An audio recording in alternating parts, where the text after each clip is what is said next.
Super. Donc, bonjour à tous. Là, je vais regarder la salle, la majorité d'ici. Je m'appelle Jérôme Blouin, je suis finissant en kinésiologie dans 2 jours.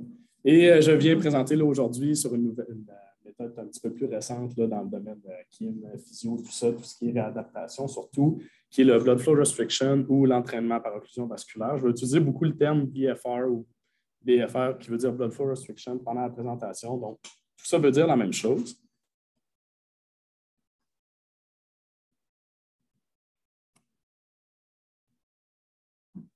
Ça part bien. OK.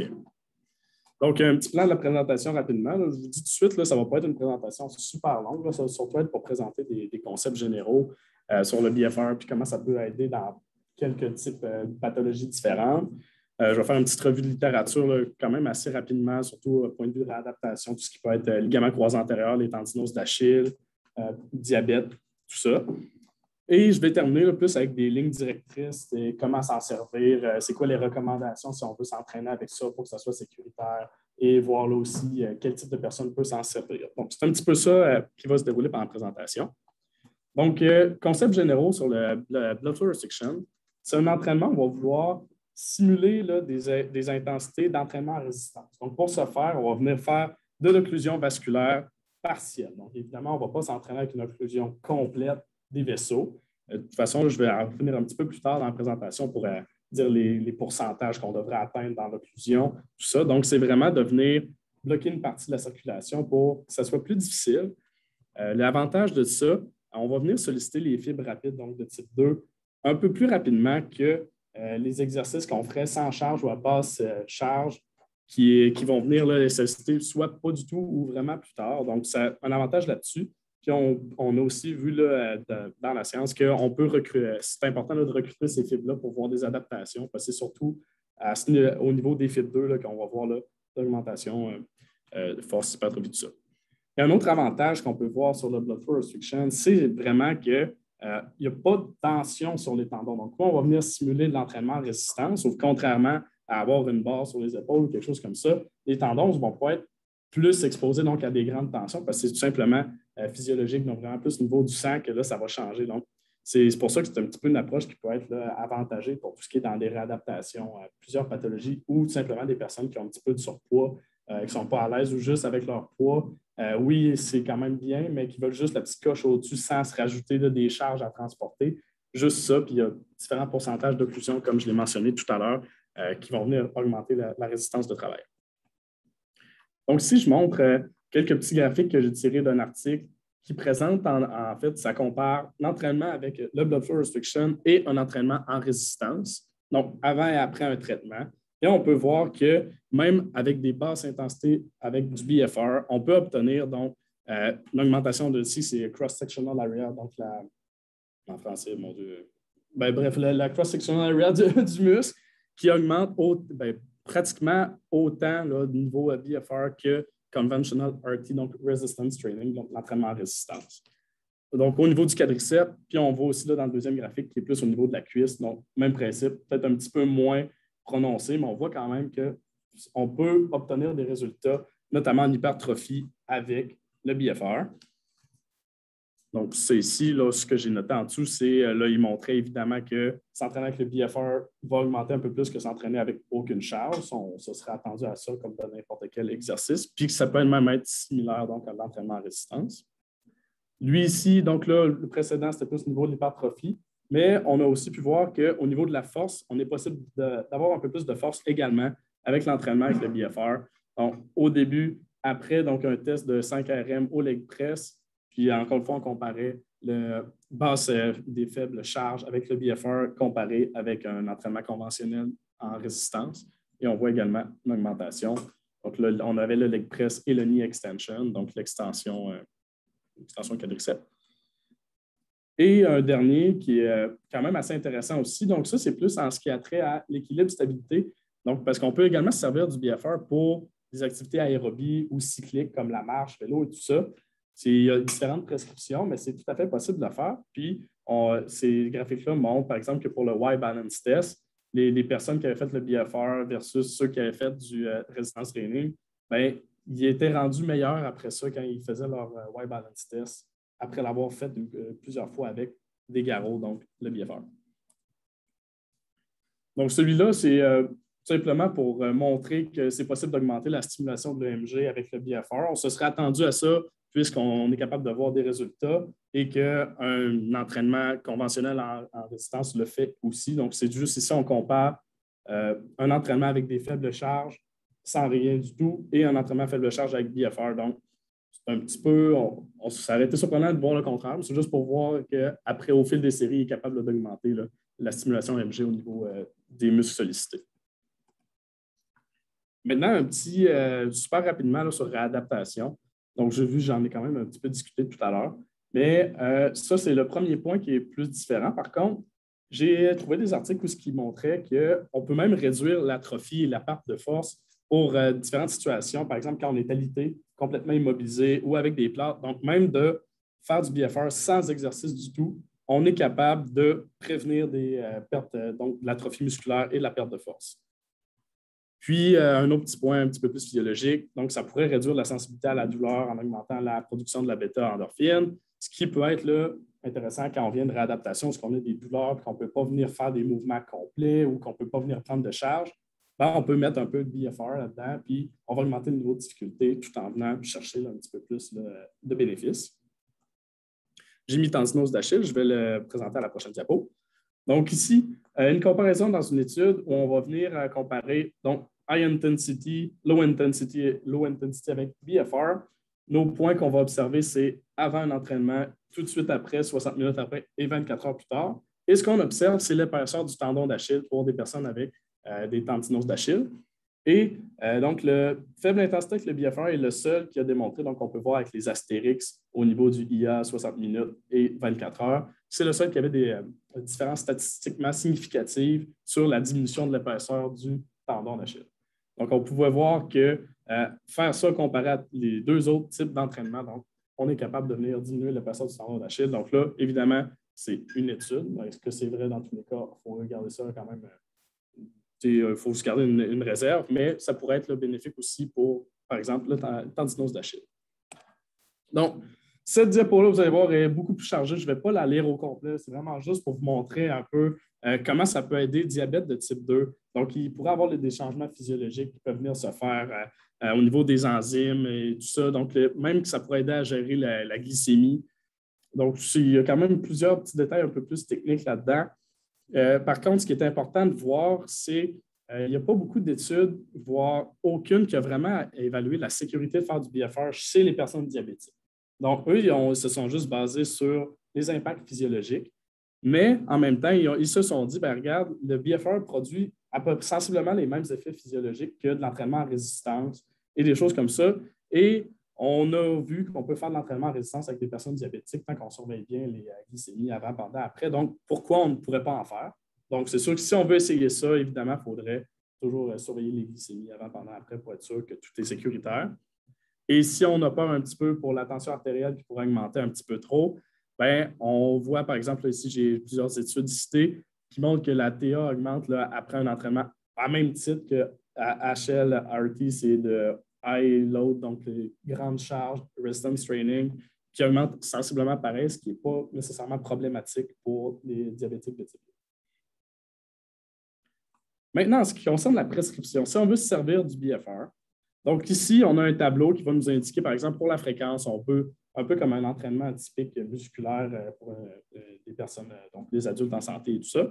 Donc, on dit 2-3 fois par semaine, 1 à 2 fois par jour. Donc, là, ça reste à voir dans quel contexte qu'on veut l'utiliser. Et la charge, là, c'est quand même assez important. Peu importe ce qu'on va venir faire comme exercice, on ne devrait pas dépasser donc 20 à 40 du RM. Donc, on ne devrait pas aller mettre du BFR et en plus charger à 70-80 du RM. Donc là, ça serait un petit peu démesuré. Tout ce qu'ils ont montré, c'est 20 à 40 ou même poids du corps, tout simplement. Et restriction time, c'est le temps qu'on devrait garder au maximum le garrot pour un même groupe musculaire avant de prendre une pause puis de le desserrer.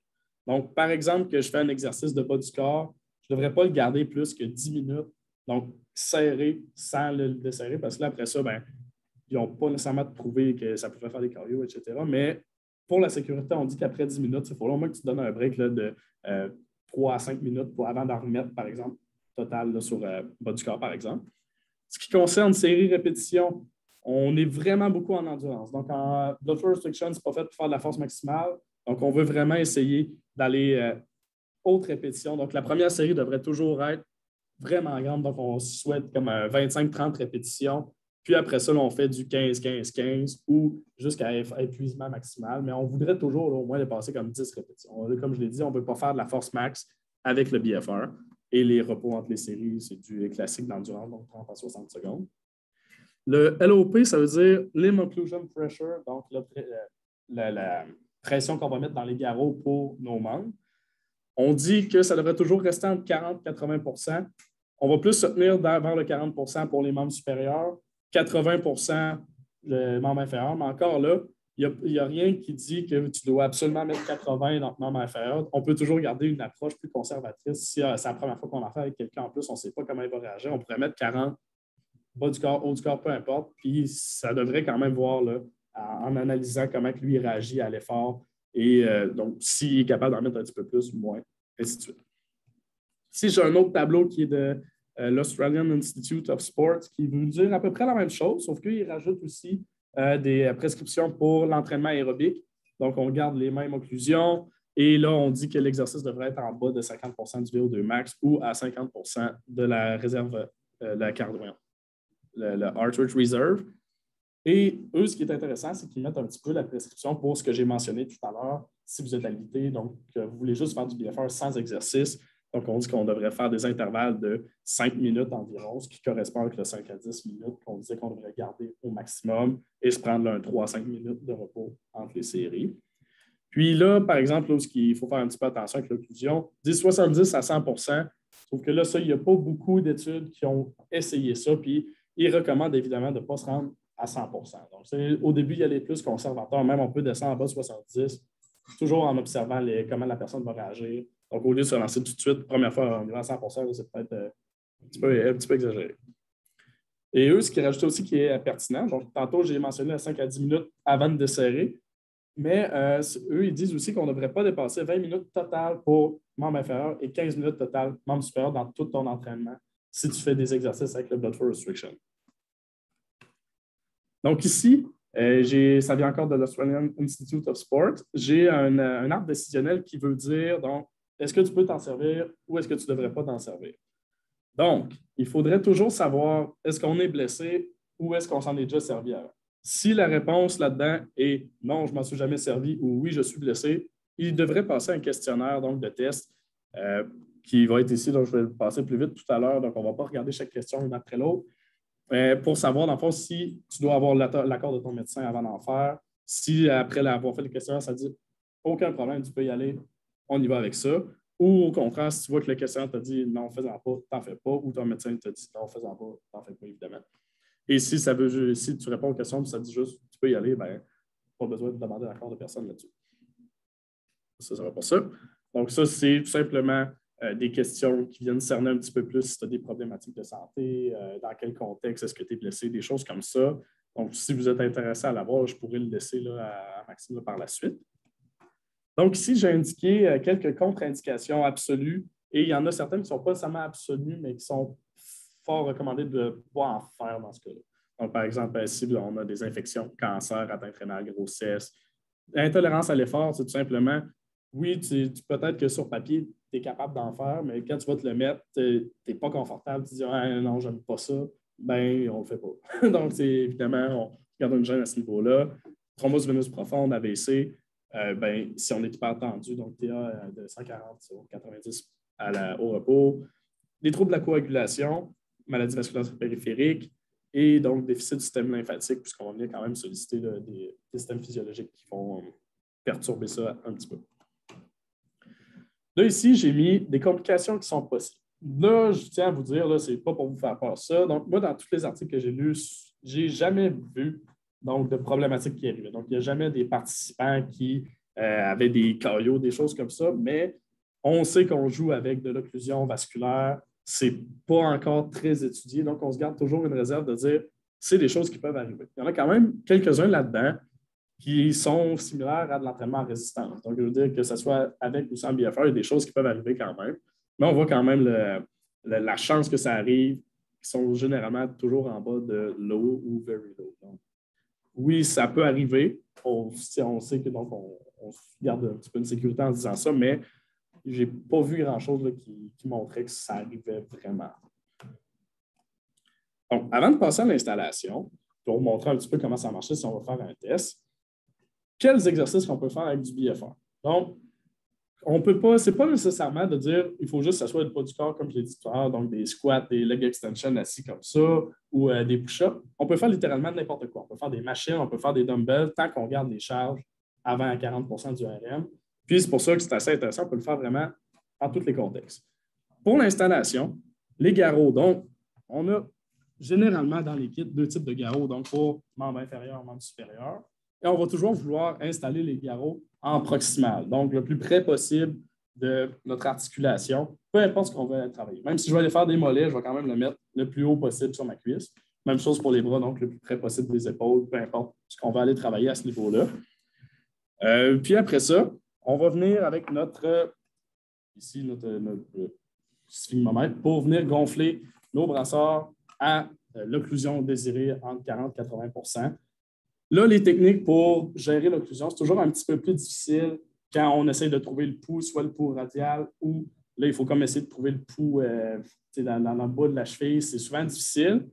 J'ai trouvé des articles qui ont fait une collecte avec 24 hommes et 23 femmes pour voir des moyennes, à quoi correspondait le pourcentage d'occlusion et qu'est-ce que tu devrais mettre comme pression artérielle.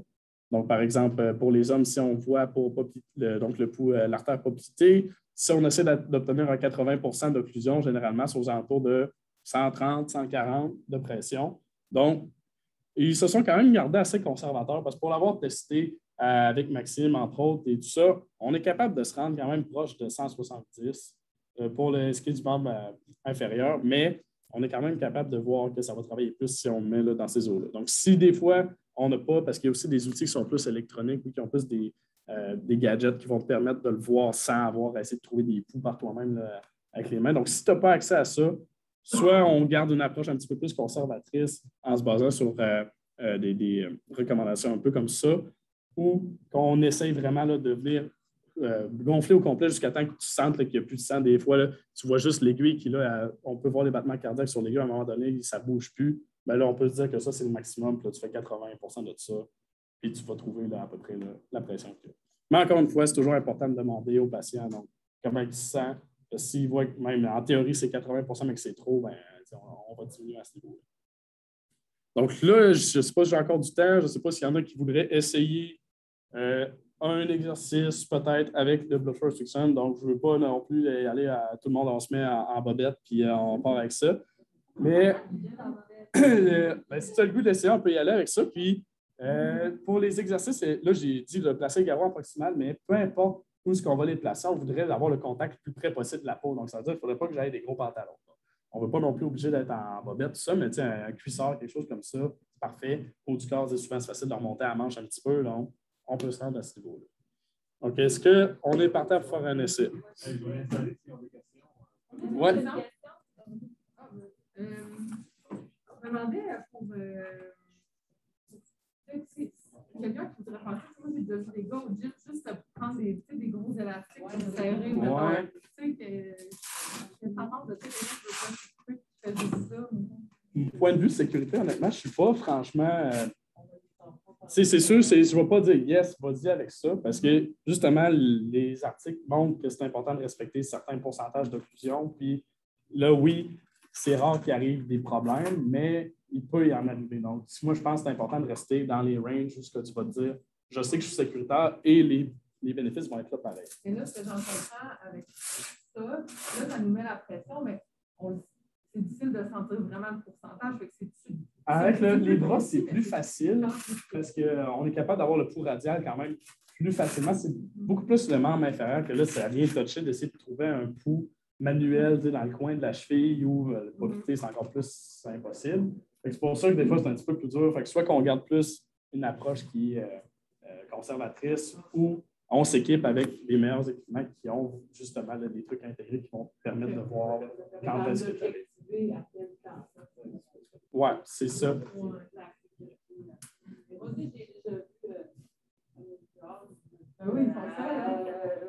Mais ça, ça serait pas nécessairement je ne dirais pas yes, c'est une bonne idée.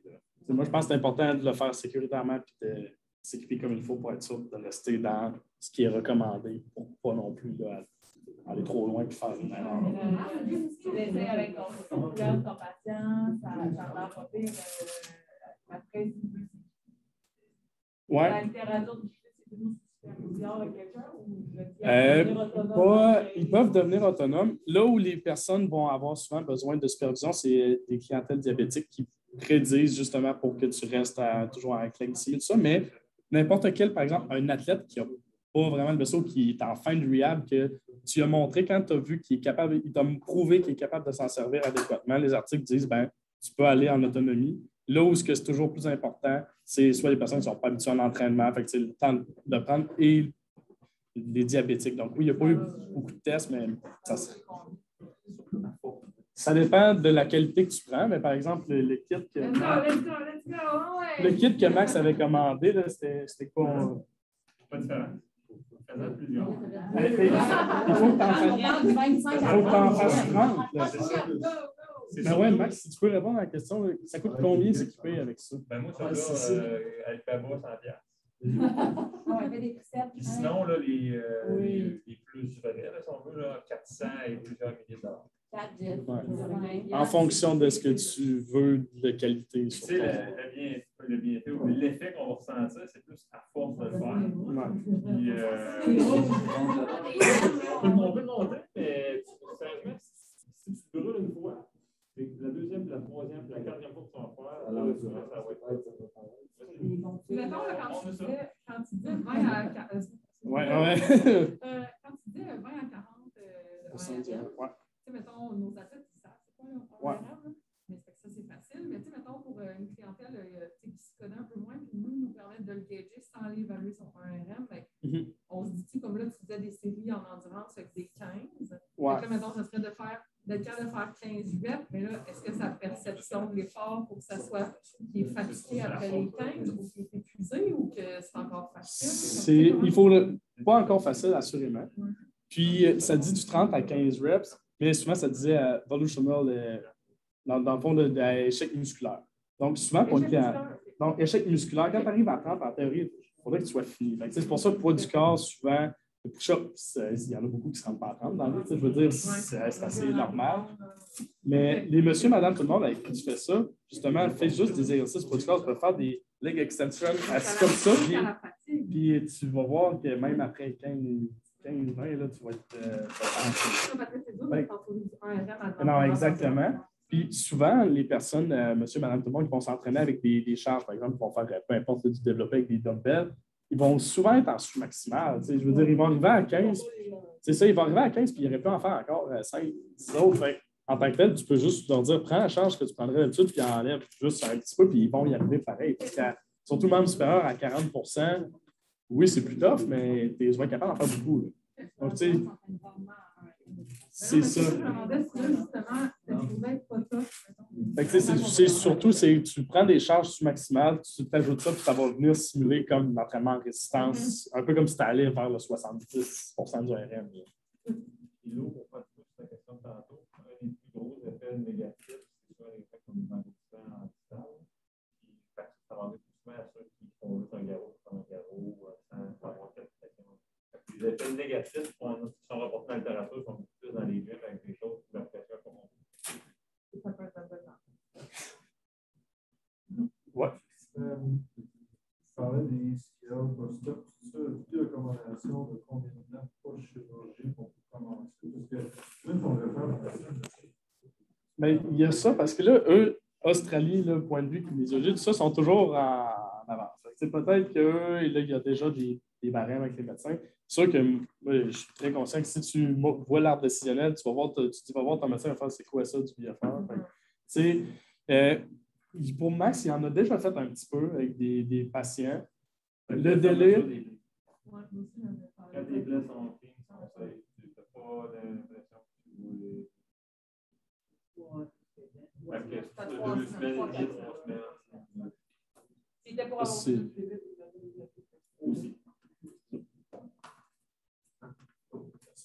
Yes.